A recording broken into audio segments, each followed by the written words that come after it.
यह टीएलएम पुराने कैलेंडर और शादी के पुराने कार्डों का प्रयोग करके बहुत ही लो कॉस्ट पर बनाया गया है।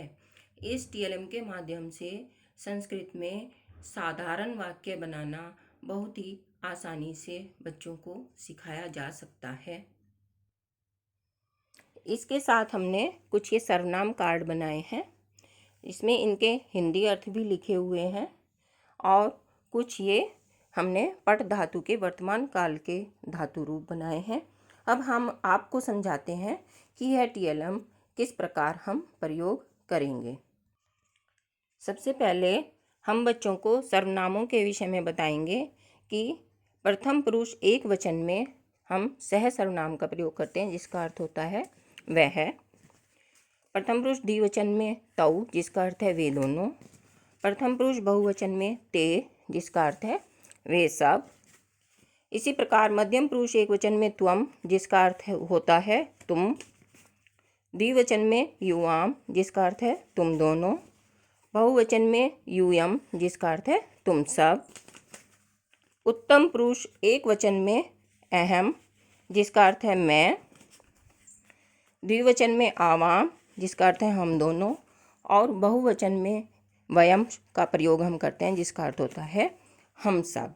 इस प्रकार हम सभी पुरुषों और वचन में बच्चों को सर्वनाम का ज्ञान पहले करा देंगे। अब हम बच्चों को तीनों पुरुषों और तीनों वचनों में पट धातु के रूप का ज्ञान कराएंगे। जैसे प्रथम पुरुष एक वचन में बनता है पठती, द्विवचन में पठतः, बहुवचन में पठन्ति। मध्यम पुरुष में एक वचन में पठसी, द्विवचन में पठतः, बहुवचन में पठत। इसी प्रकार उत्तम पुरुष एक वचन में पठामि, द्विवचन में पठाव और बहुवचन में पठाम। इस प्रकार हमने बच्चों को पट धातु के वर्तमान काल के धातु रूप का भी ज्ञान करा दिया। अब इसके बाद हम बच्चों को बताएंगे कि जब हम साधारण वाक्य की संस्कृत बनाते हैं तो जिस पुरुष और वचन का हम सर्वनाम प्रयोग करते हैं उस ही पुरुष और वचन की हम क्रिया यानी धातु रूप भी प्रयोग करते हैं। जैसे हमें संस्कृत बनानी है, वह पढ़ता है, इस वाक्य की हमें संस्कृत बनानी है तो हम देखेंगे कि वह की संस्कृत क्या है, सह। और सह कहाँ का रूप है, प्रथम पुरुष एक वचन का। तो हम सह के साथ प्रथम पुरुष एक वचन की क्रिया ही पठती का प्रयोग करेंगे। तो वह पढ़ता है, इसकी संस्कृत हो गई सह पठती। इसी प्रकार यदि हमें वे दोनों पढ़ते हैं, इसकी संस्कृत बनानी है तो वे दोनों की संस्कृत होती है तौ।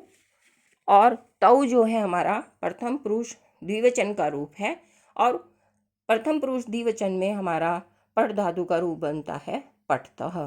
तो वे दोनों पढ़ते हैं, इसकी संस्कृत हो गई तौ पठतः। इसी प्रकार हम दूसरे पुरुष और वचन के सर्वनामों के साथ प्रयोग करके आपको वाक्य बनाने बताते हैं। जैसे तुम सब पढ़ते हो, यदि हमें इसकी संस्कृत बनानी है तो तुम सब की संस्कृत होती है यूयम।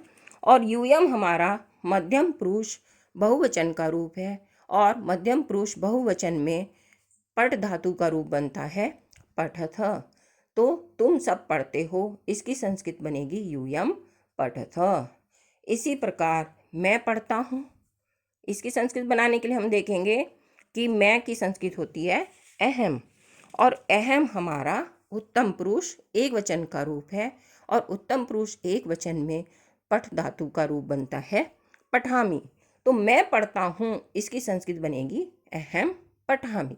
इस प्रकार हम बच्चों को पहले बिल्कुल साधारण वाक्य इस टीएलएम के माध्यम से बनाने सिखा सकते हैं। उसके बाद हम दूसरी धातुओं का प्रयोग कर सकते हैं।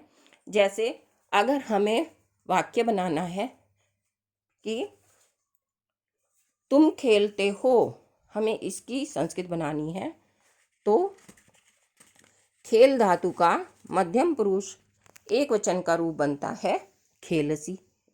तुम खेलते हो, तुम की संस्कृत होती है त्वम, और त्वम मध्यम पुरुष एक वचन का रूप है, तो क्रिया भी मध्यम पुरुष एक वचन की यानी खेलसी प्रयोग की जाएगी। तो तुम खेलते हो, इसकी संस्कृत बनेगी त्वम खेलसी। इस प्रकार से हम इस टीएलएम के माध्यम से बहुत ही आसान तरीके से बच्चों को साधारण वाक्य बनाना सिखा सकते हैं। बच्चे रुचिकर तरीके से साधारण वाक्य बनाना सीखेंगे। धन्यवाद।